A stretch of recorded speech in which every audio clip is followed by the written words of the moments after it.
આ સદી એ computer IT ક્ષેત્રની સદી છે અને કોમ્પ્યુટરે બે શબ્દો અદ્ભુત આપ્યા છે.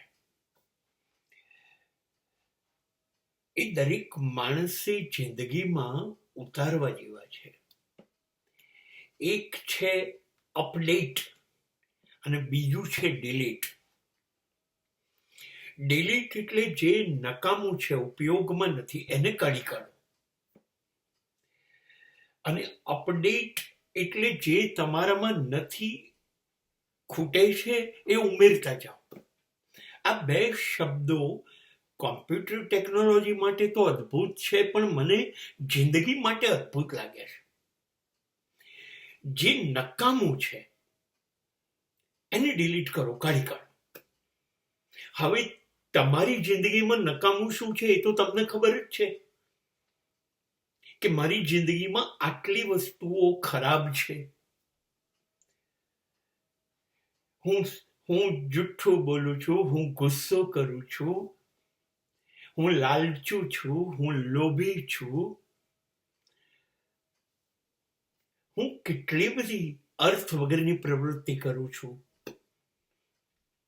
એની સાથે સાથે જિંદગી જીવતા જીવતા મને ખબર પડે છે કે આ વસ્તુઓ મારા જીવનમાં જરૂરી નહીં, પણ આવી વ્યક્તિઓ પણ જરૂરી નથી.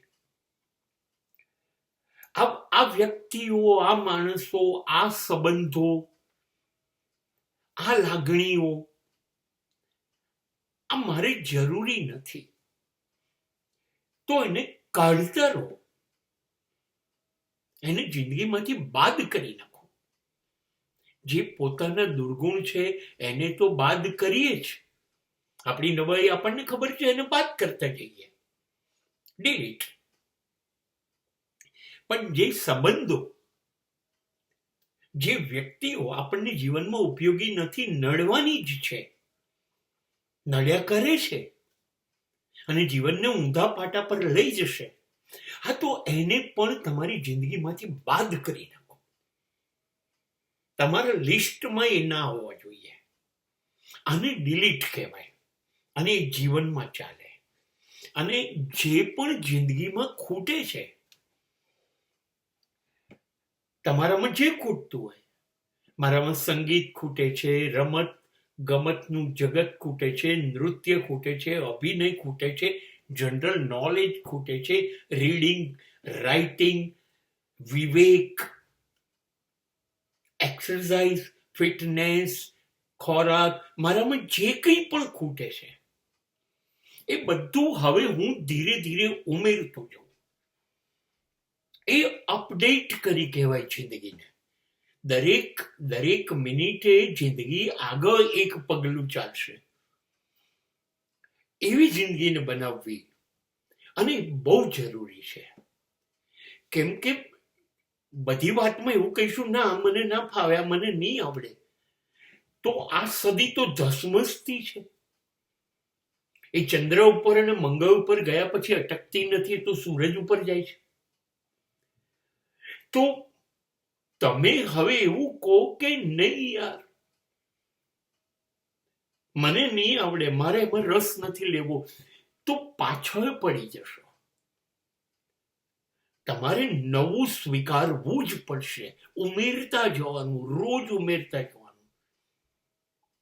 જે નથી એ જિંદગીને આપવાનું.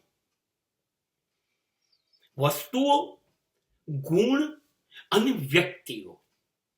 જે વ્યક્તિઓ આપણી જિંદગીમાં બહુ ઉપયોગી થાય એવી છે, જરૂરી નથી, એને ઉમેરો. જેમ પેલામાં વાત કરીએ છીએ, એવા સારા માણસોને ઉમેરો. રોજ સાંજ પડે ને ત્યારે માણસે પોતાની જિંદગીનું ઓડિટ કરવું જોઈએ, એકાઉન્ટ. દેશીનામામાં જે હિસાબ લખીએ ને એવી રીતે, કે આજે કેટલો નફો થયો ને એટલો ખોટ થયો, તો જિંદગીમાં જે ડિલીટ કર્યું એ બાદ થઈ ગયું. એ નુકસાન હતું, હવે બચી ગયા આપણે. રોજ સાંજે વિચારી લો કે આજે મેં કંઈક મારી જિંદગીમાં ઉમેર્યું તો જિંદગીને નફો થયો, તો જિંદગીનું સરવૈયું તમારું કાયમ પ્લસ આવશે. આ ડિલીટ અને અપડેટ થવાથી તમે રોજ નવા નકોર રહેશો, અને નવા નકોર તો રહેશો પણ તમને જીવવામાં મજા આવશે, કેમ કે નવા નવા બધા ક્ષેત્ર તમારા માટે ખુલતા જશે. અને નવી વસ્તુઓમાં જ્યારે રસ લેવા માંડીએ ને ત્યારે જિંદગી અદ્ભુત બનતી જાય. માટે ડિલીટ તો કરવો જ જોઈએ, પણ અપડેટથી જિંદગી કાયમ રોજ એક પગલું આગળ ચાલશે.